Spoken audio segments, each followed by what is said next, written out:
بسم اللہ الرحمن الرحیم۔ سامعین کرام، جن احادیث میں بچوں کو مغرب کے وقت باہر جانے، گھر کی کھڑکیاں اور دروازے بند کرنے کا ذکر ہے، ان احادیث کی تشریح میں محدثین نے تحریر کیا ہے کہ لوگوں کی مصلحت کے پیش نظر یہ حکم دیا گیا ہے۔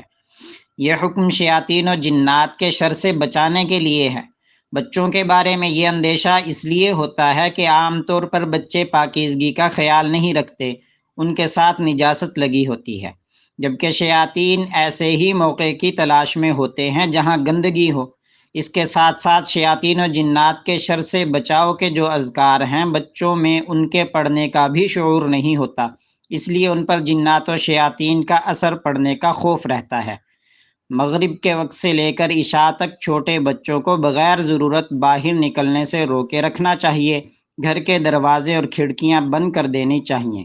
یاد رکھیں، یہ عمل کرنا مستحب ہے، واجب نہیں۔